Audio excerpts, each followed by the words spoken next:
تیروي خو ژوندون ځان لپاره هر څوک تیروي خو ژوندون ځان لپاره هر څوک ژوند هغه دی چې د بل خدمت کې تیر شي که د نیت وي د کعبې د جوړولو د بېوسه انسان زړه جوړ کړه کعبه ده د المقدس خیره بنسټ قدرمندو لیدونکو سلامونه نیکې هیلې او نیکې ښېرازویونه درته وړاندې کوم قدرمنو ملګرو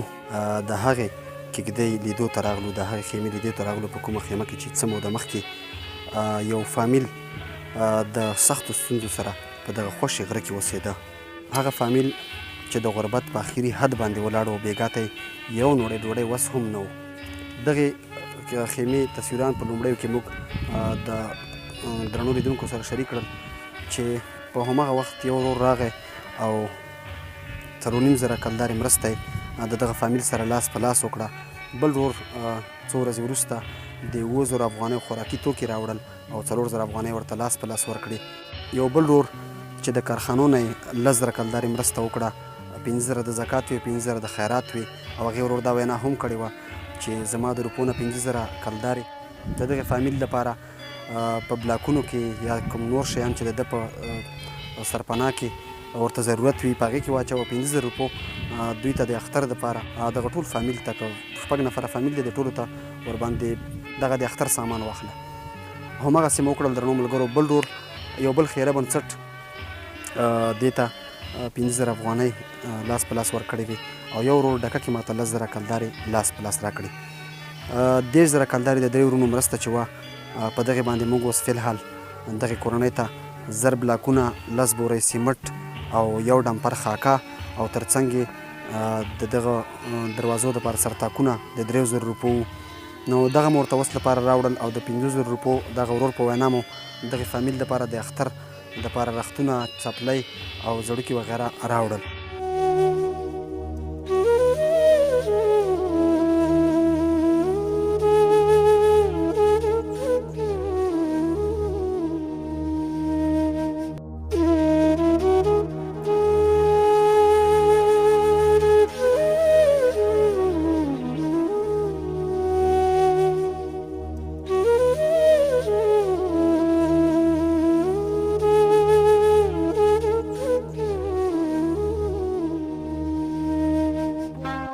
اول د بل ځای نه کډوال شوم او دلته راغلم او دا خیمه چې کومه وه دا ما بل چا نه په سوال باندې وغوښته او دلته مې ولګوله او به دلته چې بعد وسیلې چې راشي بچي بل کره لګم او دلته دا تور تړو کې بس پراته وي خیمې ژوند څنګه دی دې نه مخکې خیمه کې ژوند تېر کړی دې نه مخکې ما خیمه کې ژوند نه تېر کړی ژوند ما نه تېر کړی بس بعد وسیلې هم بس پرې راشي نو خیمه یو بل او بل پلو تختې نو دا بچي دا هم بل پلو خپل خپلوان کره لګم او را لګم او بس خیمه کې ژوند ډېر سخت دی او بس ویره مې او دغه تورکو کې چې کوم دی ژوند تېرو را تېرو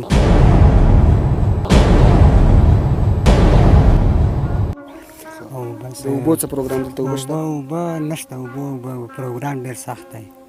اوبه نشته د بچو له سرپناه غم وکړم که د ګېډې غم وکړم د مزدورۍ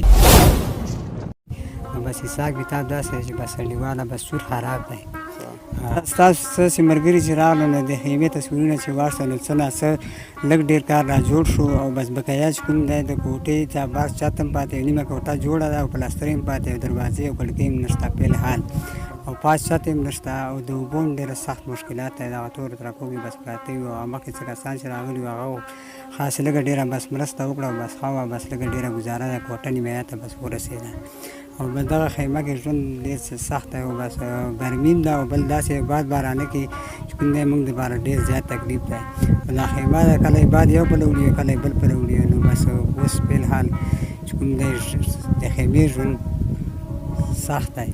فلحال د خلکو نه څه غواړي او فلحال خلکو نه دا غواړم چې بس وروره چا څه په وس کوي که نه چې بس موږ سره صرف د الله رضا لپاره لکه تېرو کسانو چې موږ سره لاس وړي داسې لاس را سره واړي او بس فلحال دا کوټه بس نیمایه ته رسېدلې او نیمه بس پاتې نه کړکۍ شته او نه دروازه او پلستر یې حساب کتاب هم بس نشته موږ دا غواړو چې بس د خیمې نه کېږدۍ نه موږ کوټې ته شو بس کوټې ته شو نو په دې باندې به موږ ډېر زیات خوشحاله شو تاسو د دې ورور خبرې واورېدې دا د دې کېږدۍ د دغې فامیل مشر دی بختور مسلمان هغه دی درنو ملګرو چې د خپلې وږې ګېډې سره د نورو وږو ګېډې هم مړې کړي بختور مسلمان هغه دی چې د خپل جوړ شوي کور سره سره د نورو وران کورونه هم جوړ کړي. شتمني هغه ده چې د نورو په درد هم راشي. راځئ درنو ملګرو د دغه ورور سره لاس یو کړو تر څو د دغې بقایا کوټه چې ده د دې چت نشته، کړکۍ او دروازه یې تر اوسه نشته، منځ کې فرش یې نشته، پلستر یې به غواړي. د کوټې دغه جوړول چې دی دا ډېر ضروري دی. دا به یوه غټه د خوشحالۍ خبرې وي چې دی د کېږدۍ نه دغې کوټې ته شي. په لنډ وخت کې د دغې کوټې دغه جوړېده چې دی په دغه تور غره کې سر ته ورسي، تر څو د دغه ماشومان چې دي دا د ویرې او د خوف نه بچ شي. د دې ورور خبرې تاسې واورېدې، کله چې سیلی طوفان راشي دی خپل ماشومان نور ګاونډیانو کرلېږي، یا هم په دغه تورو تړو کې په توره تیاره کې د ماشومان ویرېږي، کله یې د کېږدۍ ژوند نه دی تېر کړی. نو راځئ خپلې شتمنۍ را سره په دغسې لار کې مصرف کړئ درنو ملګرو، او موږ به ستاسې مرستې دغسې خلکو ته لاس په لاس راوړو. اوس هم چې کوم ورور مرسته کړې وه ملګرو، تاسې بلاکونه بهتره ولیدل چې